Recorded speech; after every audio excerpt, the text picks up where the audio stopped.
बोलो राधा दामोदर भगवान की जय। लक्ष्मी और अलक्ष्मी की कथा 29वां अध्याय। ऋषि बोले, हे सूत जी, ये पीपल छूने योग्य क्यों नहीं है? वो ये शनिवार के दिन ही क्यों छूना चाहिए? सूत जी बोले, समुद्र मंथन में जो रत्न देवताओं के मिले उनमें से लक्ष्मी और कौस्तुभ मणि विष्णु जी ले लिए। जब विष्णु ने लक्ष्मी की भार्या स्वीकार की तभी लक्ष्मी ने भगवान से प्रार्थना कर कहा। लक्ष्मी बोली, आप मुझसे छोटी के साथ विवाह कैसे करते हो? इससे पहले हे मधुसूदन, मेरी बड़ी बहन लक्ष्मी के साथ विवाह करके फिर मेरे संग विवाह करो, यही सनातन धर्म है। सूत जी बोले, विष्णु जी ने लक्ष्मी की इस बात को सुनकर तपस्वी उदालक मुनि को अपने अनुरोध से अलक्ष्मी को दे दिया। उस अलक्ष्मी का स्थूल मुख था, श्वेत दांत, जीर्ण शरीर, लाल नेत्र, बाल रूखे थे।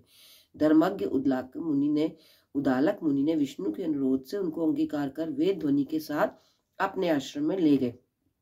अलक्ष्मी होम से सुगंधित धुआं और वेद ध्वनि जहाँ हो रही थी, ऐसे आश्रम को देखकर दुखी होकर क्रोध से बोली, हे ब्राह्मण, यहाँ पर वेद ध्वनि हो रही है, ये स्थान मेरे योग्य नहीं है, मैं यहाँ नहीं रहूंगी, मुझको दूसरी जगह ले चलो। उदालक मुनि बोले, हे कांते, तू यहाँ क्यों नहीं रहेगी? सो बता, तेरे योग्य कौन सा स्थान है? लक्ष्मी बोली, जहाँ वेद ध्वनि होती है और अभागत का सत्कार होता है और यज्ञ दान आदि होते हैं, वहां मैं नहीं रह सकती। जहाँ स्त्री पुरुष प्रेम से रहते हो, पितर और देवताओं का पूजन हो, वहां मैं नहीं बसती। जहाँ उद्यमी नीति से कुशल धर्मात्मा प्रिय बोलने वाले गुरु की पूजा करने वाले रहते हो, वहां मेरा निवास नहीं है। दिन रात जहाँ स्त्री पुरुष में लड़ाई होती है, अभ्यागतों का सत्कार नहीं होता, वह स्थान मुझे प्यारा है।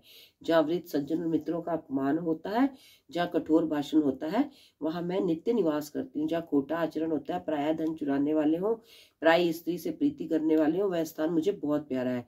जहाँ गोवध, मदिरा पान और ब्रह्म हत्या पाप होते हैं, मैं उस स्थान पे रहती हूँ।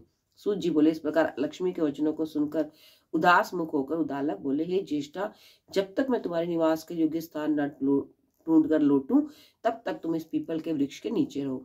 सूत जी बोले, इस प्रकार अलक्ष्मी को बिठाकर उदालक मुनि चले गए। बहुत देर तक उनकी वह बाट देखती रही। जब पति को लौटते हुए देखा तो स्वामी के त्याग के भय से दुखी होकर विलाप करने लगी।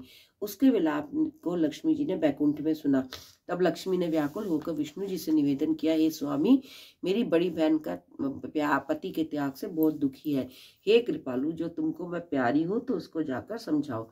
सूत जी बोले, तब भगवान लक्ष्मी सहित वहां पधारे और उस अलक्ष्मी को समझाते हुए बोले, हे अलक्ष्मी, पीपल की जड़ का सहारा लेकर तू सदा यहाँ रहे। ये मेरे अंश से उत्पन्न है, इसलिए मैंने तुझको यह स्थान दिया जहाँ प्रतिवर्ष तुम्हारा पूजन होगा और उनके ही घर में तुम्हारी छोटी बहन लक्ष्मी रहेगी और स्त्रियां तुमको ही अनेक प्रकार की भेंट देकर पूजा करेंगी।